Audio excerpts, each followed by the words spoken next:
Hello, American Baptist family. I am Minister Dr. Shante Barrett, and I work in the Marketing and Communication Department of American Baptist Home Mission Societies. The Women in Ministries perspective would like to present to you this African American history moment. This moment will be dedicated to none other than the Reverend Dr. Prathia Hall. Prathia had presence, said Mary King, and Betty Garman Robinson agreed. When she spoke, I paid attention. Both the death of her father and the eruption of the student sit-ins in February 1960 seeded Prathia Hall's resolve to fight for social justice. Her father, a Baptist minister, instilled in her faith and fortitude. Like most in the SNCC, she could feel change in the air as a teenager. With her father's support, she began studying nonviolence in the 1950s, frequenting workshops on nonviolent direct action. In high school and college, she was an active member of the Fellowship House, which organized students from across Philadelphia around peace and interracial human relations. By her junior year at Temple University, she had joined demonstrations on Maryland's Eastern Shore. Hall left Temple in August of 1962 and joined the Albany, Georgia project led by Charles Sherrod. There, the mass meetings always began with prayer, and Hall was extremely moved by that power with which those songs and prayers were infused transcended the objective reality of our situation, fashioned fear into faith, cringing into courage, suffering into survival, despair into defiance, and pain into protest. We shall not be moved.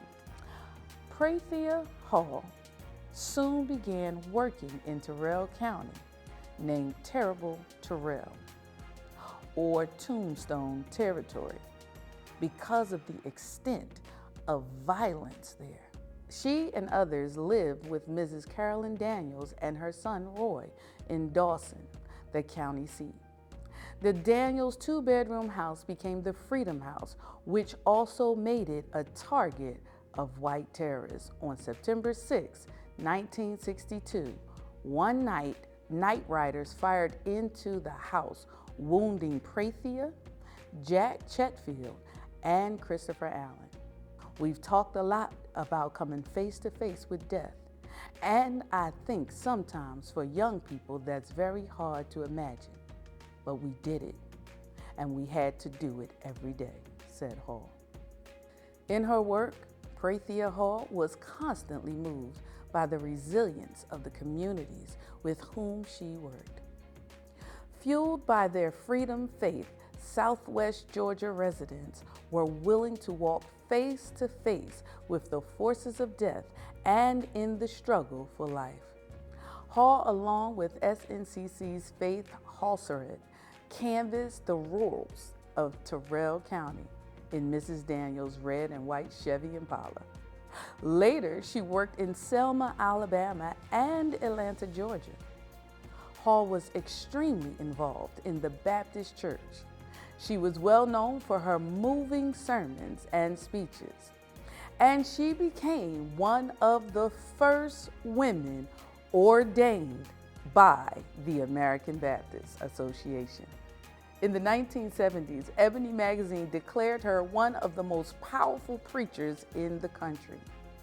Judy Richardson remembered the power of her words as she described the nonviolence in Selma, the awful beauty of her words, and the intensity of her moral resolve. Prathia Hall outrage took me by such force that I remember typing onto that long green memo stencil with tears just streaming down my face. It was as if some force of nature had swept me away to another place. Prathia Hall is the one platform speaker I would prefer not to follow, said the Reverend Dr. Martin Luther King Jr. Reverend Dr. Raphael Warnock, United States Senator, stated in The Black Church, a documentary film about the Black Church, that Prathia Hall is one of the women that hasn't gotten her just due. He goes on to share a story about how she was praying during a mass meeting that Dr. King was in attendance at. And during her prayer, she kept repeating, "I have a dream."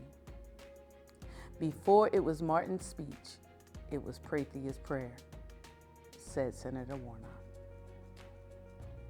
Now, I just want to be clear.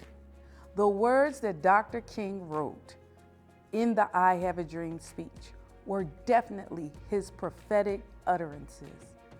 But the phrase "I have a dream" was Prathia's prophetic phrasing that he had wisdom to include into his speech. He asked permission, she gave it, and the rest is history. So I hope you've enjoyed this moment of African American history and the American Baptist Association. This has been brought to you by the American Baptist Home Mission Society. Until next time. This moment was brought to you by ABHMS, the host for Space for Grace and the Spiritual Caregivers Conference, which is being held at the Alloy Hotel in beautiful King of Prussia, PA, April 9th through the 11th. To register for this hybrid experience, visit abhms.org.